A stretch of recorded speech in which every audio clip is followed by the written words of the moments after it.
Hello दोस्तों, मैं सौरभ मलिक आप सभी का टॉपिक स्टडी में स्वागत करता हूं। दोस्तों, आज मैथ की वीडियो में हम देखने वाले हैं मैथ का ऑनलाइन टेस्ट, जिसमें हम देखेंगे मैथ के कुछ ऐसे इंपॉर्टेंट क्वेश्चन जो कि पहले रेलवे एग्जाम में और बहुत सारे एग्जाम में पूछे जा चुके हैं। तो आप इस टेस्ट को पूरा एंड तक दीजिएगा। टेस्ट आपको अच्छा लगे तो लाइक जरूर करिएगा, अपने दोस्तों को शेयर करिएगा, और अगर आप चाहते हैं इन सभी वीडियोज़ का डेली नोटिफिकेशन लेना तो नीचे रेड कलर के बटन को दबा करके बेल आइकन को ऑन कर लीजिएगा। आपके पास सभी वीडियोज़ के नोटिफिकेशन पहुँचने स्टार्ट हो जाएंगे। दोस्तों, इससे पहले जितनी भी मैथ की, रीजनिंग की और जीके की वीडियोस अपलोड हो चुकी हैं, अगर आप उन्हें देखना चाहते हैं तो नीचे डिस्क्रिप्शन बॉक्स में प्लेलिस्ट के लिंक है, वहां से जाके आप वो सारी वीडियोस देख सकते हैं। तो चलिए स्टार्ट करते हैं आज के टेस्ट को। जैसे आप सभी को पता है, सैटरडे को आपका रीजनिंग का और मैथ का टेस्ट होता है, तो इन दोनों टेस्ट को जरूर दिया करें। रीजनिंग का सुबह हो चुका है, अगर आप उसे देखना चाहते हैं तो यहाँ पे मैं आई बटन में आपको लिंक दे दूंगा, यहाँ से देख सकते हैं। फिर इस वीडियो के एंड में आपको उस वीडियो का लिंक मिल जाएगा, वहाँ से जाके भी आप उस वीडियो को देख सकते हैं। कितने क्वेश्चन आप सही कर पाएंगे वो अपना स्कोर कमेंट बॉक्स में जरूर बताइएगा। तो चलिए स्टार्ट करते हैं। ये पहला क्वेश्चन है और इसमें बोला जा रहा है कि दो मित्रों का घर एक दूसरे से 90 किलोमीटर दूर है। दोनों अपने घर से क्रम 20 किलोमीटर प्रति घंटा और 25 किलोमीटर प्रति घंटा की चाल से एक दूसरे से मिलने चलते हैं। तो देखिए, कुछ इस तरीके से क्वेश्चन है ये। भाई, ए है, बी है, और इनके ये दो अपने दोस्त एक दूसरे से मिलने चलते हैं। ये इधर को चलता होगा, ये इधर को चलता होगा, और इनके जो घर के बीच की दूरी है वो 90 किलोमीटर दूर है। यानी कि इनके घर के, दोनों के घर के बीच की दूरी जो है वो 90 किलोमीटर दूर है। ठीक है। और यहाँ पे बोला जा रहा है दोनों पहले मित्र के घर से कितनी दूरी पर मिलेंगे। देखिए, जब एक दूसरे से मिलने चलते हैं, ये इधर से चलता है, ये इधर से चलता है, तो कहीं ना कहीं बीच में मिलेंगे। तो बीच में मिलेंगे तो यहाँ पे पूछा जा रहा है कि एक एक घर से कितनी दूरी पर मिलेंगे। तो ये क्वेश्चन आपको ट्राई करना है, और इस वीडियो को पॉज करके आप इस क्वेश्चन को ट्राई करिए, और जो भी राइट आंसर आता है उसका नीचे कमेंट बॉक्स में आंसर दीजिएगा। ठीक है। आशा करता हूँ कि आपने वीडियो को रोक करके इसका आंसर दे दिया होगा। बाकी मैं अभी आपको समझा देता हूँ। देखिए, दो मित्र के घर के बीच की दूरी 90 किलोमीटर, एक दूसरे की तरफ को चलते हैं। एक की चाल 20 किलोमीटर प्रति घंटा, दूसरे की चाल 25 किलोमीटर प्रति घंटा है। आपको एक चीज़ समझ में आ जानी चाहिए, जब भी दो मूविंग ऑब्जेक्ट, कोई भी हो सकता है, ट्रेन हो सकती है, कार हो सकती है, दो आदमी हो सकते हैं, जब भी दो मूविंग ऑब्जेक्ट एक दूसरे की तरफ को चलते हैं तो दोनों की चाल को हम प्लस करते हैं। तो दूर, इनकी चाल, दूरी तो हमें दे ही रखी है, 90 किलोमीटर है, चाल कितनी हो जाएगी, 45 किलोमीटर प्रति घंटा। दोस्तों, आपको समय निकालना है कि कितने समय में ये मिल जाएंगे। सबसे पहले तो समय निकालेंगे ना, कि कितने समय में इस डिस्टेंस को कवर करेंगे, यानी कि कहीं ना कहीं मिलेंगे, क्योंकि ये इधर से कवर कर रहा होगा और ये इधर से कवर कर रहा होगा, तो कितना समय लग जाएगा इन्हें कहीं पे बीच में मिलने में। तो 90 किलोमीटर को आप डिवाइड कर देंगे 45 किलोमीटर प्रति घंटा से, तो ये 2 घंटे में दोस्तों मिल जाएंगे। अगर ये 2 घंटे में मिल जाएंगे कहीं ना कहीं बीच में, तो इसका मतलब ये 1 घंटे में कितना चलता है, 20 किलोमीटर प्रति घंटा चलता है। तो 1 घंटे में 20 किलोमीटर चलता है, तो 2 घंटे में कितना चलेगा, 40 किलोमीटर प्रति घंटा, यानी कि 40 किलोमीटर, सॉरी। तो ए के घर से ये कहाँ पे मिलेंगे, यहाँ पे मिलेंगे, और उस टाइम पे ए कितना चल चुका होगा, 40 किलोमीटर चल चुका होगा। तो आपका राइट आंसर हो जाएगा 40 किलोमीटर, और समय आपका आ गया था 2 घंटे। ठीक है भाई, अगर आपको समझ में आ गया है तो प्लीज़ बता दीजिएगा। अगर कोई भी डाउट है तो वो भी आप मुझे कमेंट बॉक्स में बता सकते हैं। ठीक है, चलिए नेक्स्ट क्वेश्चन पे चलते हैं। देखिए दोस्तों, एक बहुत ही इंटरेस्टिंग क्वेश्चन है और इसको आप जरूर ट्राई करिएगा। और अभी तक जितने भी मैंने मैथ के चैप्टर कवर कराए हैं उनमें से ही ये टेस्ट मैं ले रहा हूँ। ये सारे क्वेश्चंस मैं ऑलरेडी आपको करा चुका हूँ। अगर आपने पहली सारी वीडियोस देख रखी होंगी तो आप ये सारे क्वेश्चन सोल्व कर लेंगे। इस क्वेश्चन में है कि मोहन ए से बी तक 10 किलोमीटर प्रति घंटा, बी से सी तक 15 किलोमीटर प्रति घंटा और सी से डी तक 25 किलोमीटर प्रति घंटा की चाल से चलता है।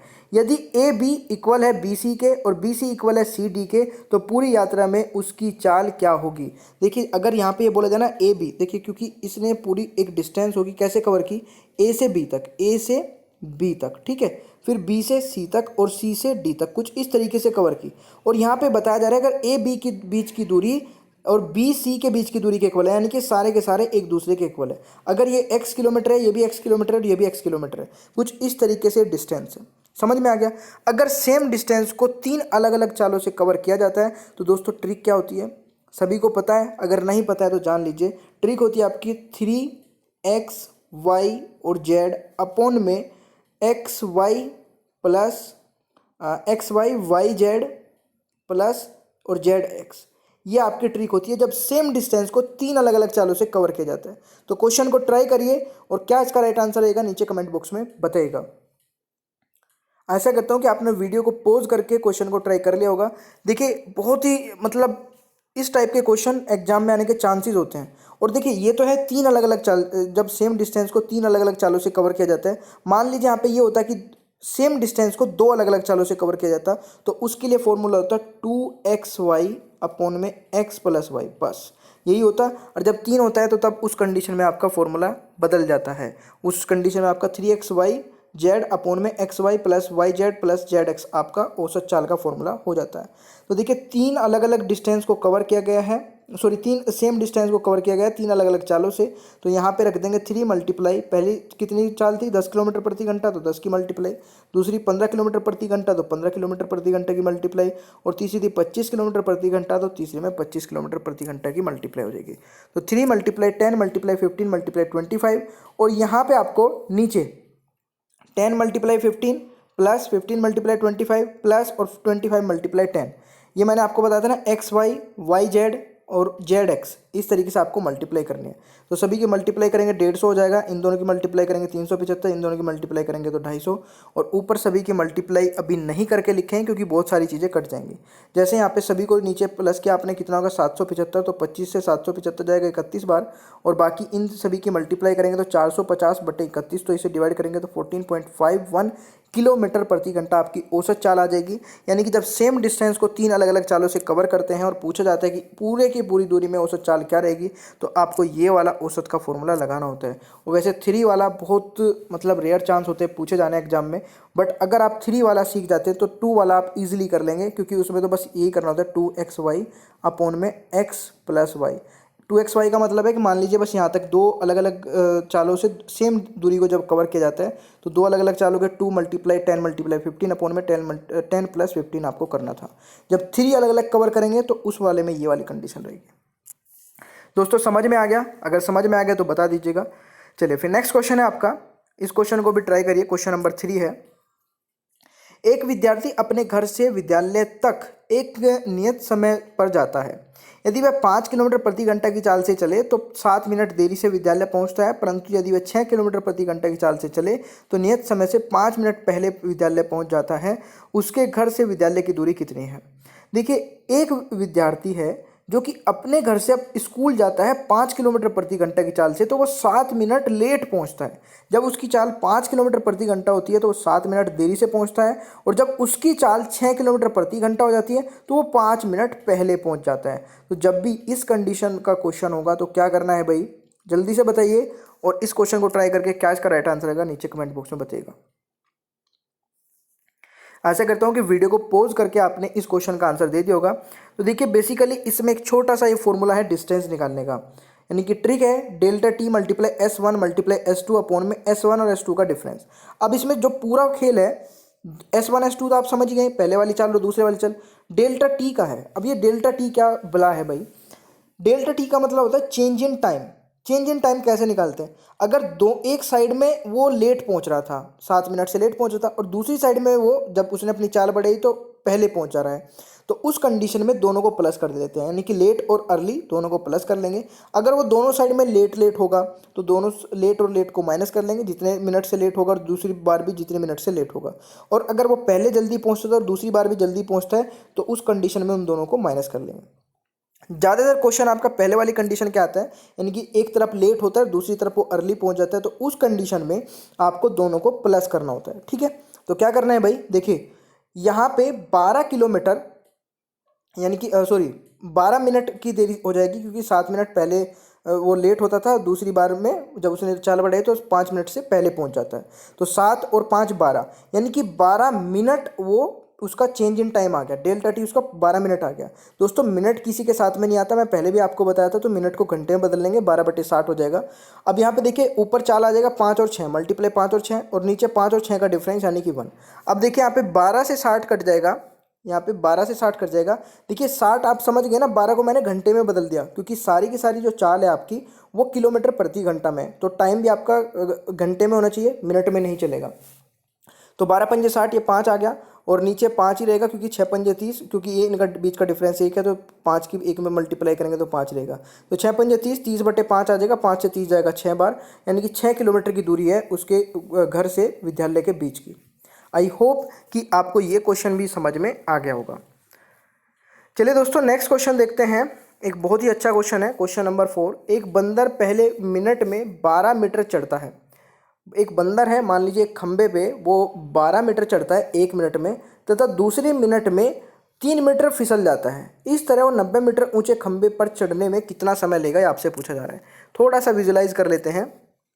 खंबा है, उस खंबे पे पहली मिनट में वो 12 मीटर ऊपर गया और फिर 3 मीटर नीचे आ गया। ठीक है, 12 मीटर ऊपर जाता है और पहली मिनट में, दूसरी मिनट में 3 मीटर नीचे आ जाता है। तो कुल मिला के वो कितने मीटर चढ़ा? 9 मीटर। भाई 9 मीटर तो चढ़ेगा ना, 2 मिनट में, क्योंकि 1 मिनट में ऊपर जाना और 1 मिनट में नीचे आना। तो कुल मिला के वो, भाई क्वेश्चन को ट्राई कर लीजिएगा जिसको भी करना होगा, यहाँ पे मैं समझाता हूँ, ये अच्छे समझ में आ जाएगा। देखिए, ये 1 मिनट में 12 मीटर ऊपर गया और फिर अगले मिनट में 3 मीटर नीचे आ गया। तो कुल मिला के 1 मिनट में 9 मीटर ऊपर गया, 2 मिनट में, भाई 1 मिनट में ये 12 मीटर ऊपर गया और अगली मिनट में 3 मीटर नीचे आ गया, यानी कि 2 मिनट में वो 9 मीटर ऊपर जाता है। ठीक है, अगर 2 मिनट में वो 9 मीटर ऊपर जाएगा, क्योंकि देखिए 1 मिनट का काम उसका 12 मीटर ऊपर जाना, फिर अगले मिनट का काम उसका -3 कर दिया, यानी कि 3 मीटर नीचे आ जाना। तो कुल मिला के वो 9 मीटर चढ़ पाता है कितने मिनट में? 2 मिनट में।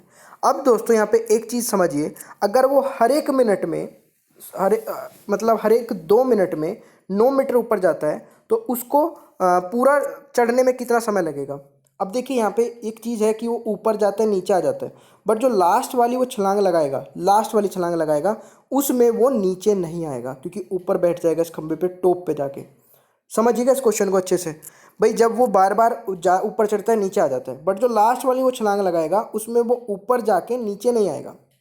ठीक है, तो इसका मतलब जो ये 9 मीटर आपका माइनस कर रहे हैं बार बार, तो इस 90 में से 9 माइनस करिए, कितना आएगा? 81। तो आपने क्या किया यहाँ पे, 9 की मल्टीप्लाई कर ली। ठीक है, यानी कि 81 मीटर तक तो वो चढ़ेगा बिल्कुल ऐसे ही, और लास्ट वाली जो छलांग लगाएगा उसमें वो नीचे नहीं आएगा, तो इसलिए हम उसमें से माइनस नहीं करेंगे। तो कितना हो गया? 9 की अगर आपने इधर किया तो 81 मीटर चढ़ा, और इधर मल्टीप्लाई की तो 18 मिनट हो गया, यानी कि 18 मिनट में वो 81 मीटर चढ़ जाएगा। ठीक है, तो ये तो हो गया आपका ये वाला।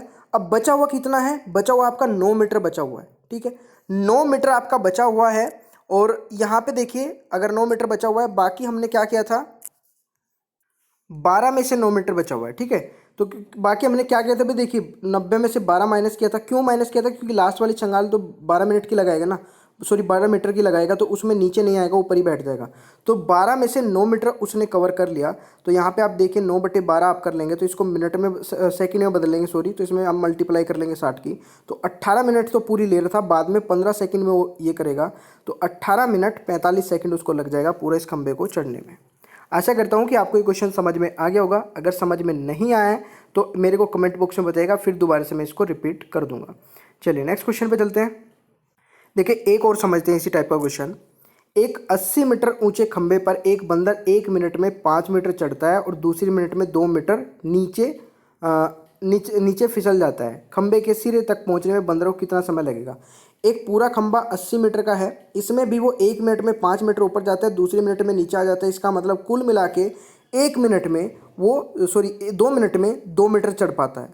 देखिए 3 मीटर चढ़ पाता है। देखिए 1 मिनट में अगर वो ऊपर गया 5 मीटर और अगली मिनट में वो 2 मीटर नीचे आ गया, तो कुल मिला के वो 5 में से 2 माइनस कर देंगे तो कुल मिला के वो 3 ही मीटर चढ़ पाता है, क्योंकि 1 मिनट में वो 5 मीटर ऊपर चढ़ा, अगले मिनट में 2 मीटर नीचे खिसक गया, तो इसका मतलब वो 3 मीटर चढ़ पा रहा है। तो 1 मिनट में वो 5 मीटर ऊपर चढ़ा, 1 मिनट में 2 मीटर नीचे आ गया, यानी कि 2 मिनट में वो केवल 3 मीटर चढ़ पाता है। ये चीज़ समझ गए दोस्तों। लास्ट वाली जो अपनी छलांग लगाएगा वो कितने मीटर की होगी? 5 मीटर की। अब की बार ध्यान से समझ लीजिएगा, समझ में आ जाएगा। तो 5 मीटर की होगी, 75 में से आपने 5 माइनस कर दिया, क्योंकि लास्ट वाली जो छलांग लगाएगा उसमें वो नीचे नहीं फिसलेगा, ऊपर जाके बैठ जाएगा टॉप पे। तो कितना हमें 75 कवर करना है, 75 मीटर कवर करेंगे, तो 25 या 75। ठीक है, यानी कि आप ये देखें कितने की मल्टीप्लाई करके 75 बनना है, 25 या 75। तो अगर 25 की मल्टीप्लाई इधर हो रही है तो 25 की इधर भी होगी, तो 50 मिनट में वो 75 मीटर को कवर कर लेगा। और लास्ट वाली जो छलांग लगाएगा वो कितने की होगी? वो आपकी होगी 5 मीटर की। तो 1 मिनट में 5 मीटर चढ़ जाता है, तो 50 मिनट तो ये होगी, 1 मिनट वो लास्ट वाली छलांग में लगाएगा, तो इसका मतलब आपका कितना हो जाएगा? 51 मिनट। तो यही आपका सही आंसर हो जाएगा। ठीक है भाई, अगर समझ में आ गया होगा तो प्लीज़ वीडियो को लाइक कर दीजिएगा और बता दीजिएगा मुझे कमेंट बॉक्स में।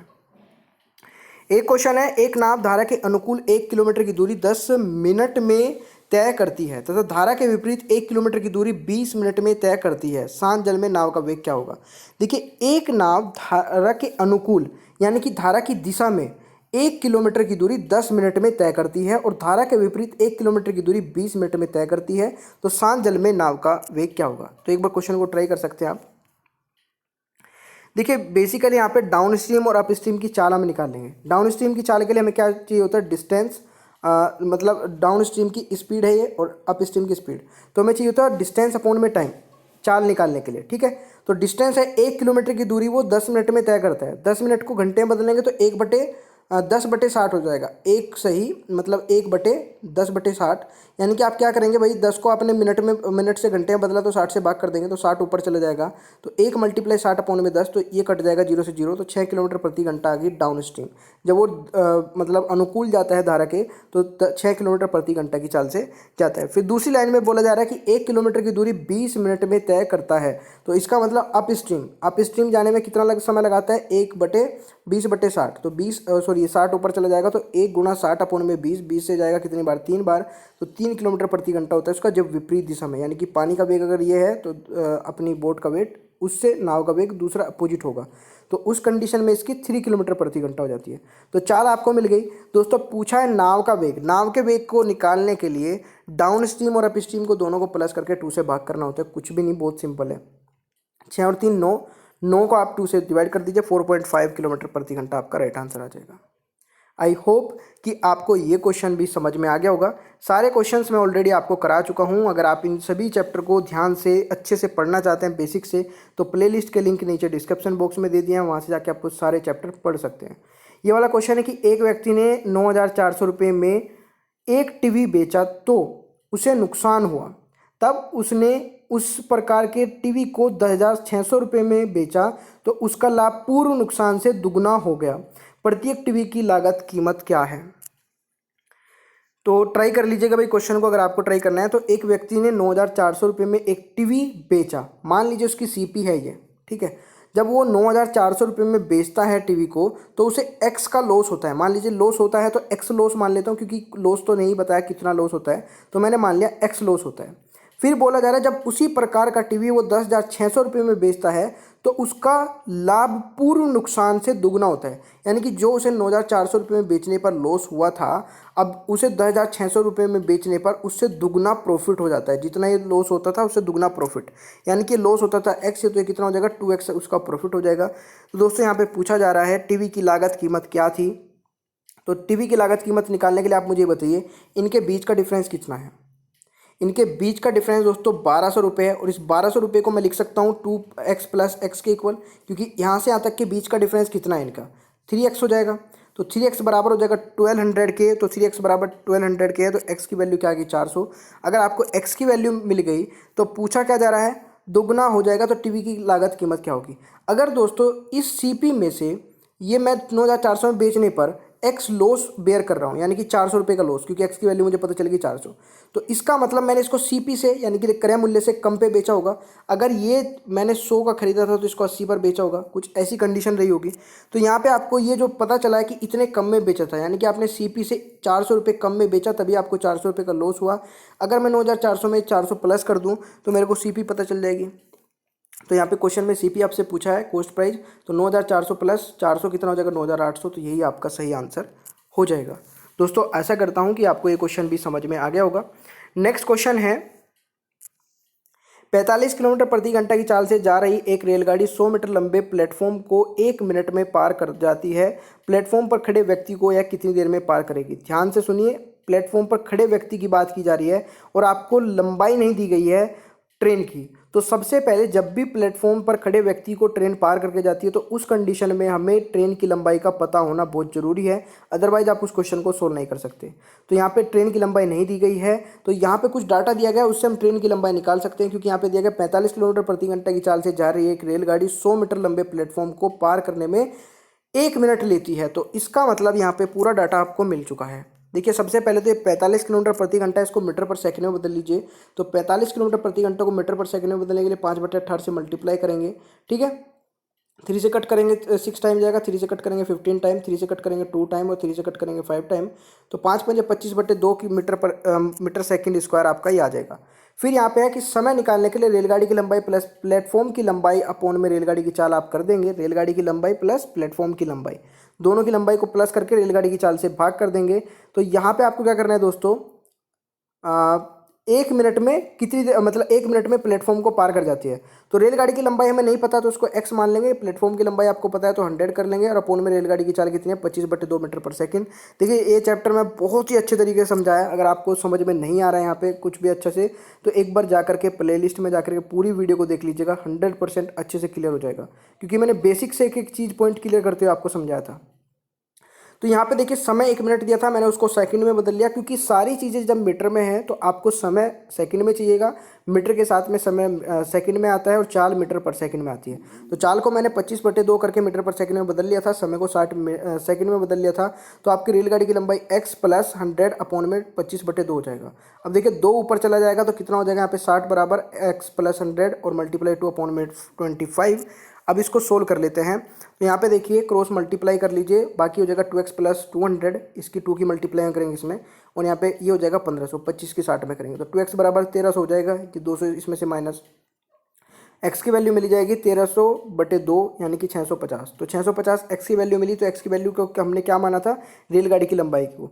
तो रेलगाड़ी की लंबाई 650 मिली गई दोस्तों। पूछा जा रहा है रेलगाड़ी एक व्यक्ति को, खड़े व्यक्ति को कितनी देर में पार कर जाएगी। जब भी रेलगाड़ी किसी खड़े व्यक्ति को पार करके जाती है तो रेलगाड़ी की लंबाई को हम रेलगाड़ी की चाल से भाग कर देते हैं। रेलगाड़ी की लंबाई कितनी है 650 और उसकी चाल कितनी है 25/2, तो 25/2 से भाग कर दिया, 2 पर आ जाएगा तो 650 मल्टीप्लाई 2 अपॉन में 25।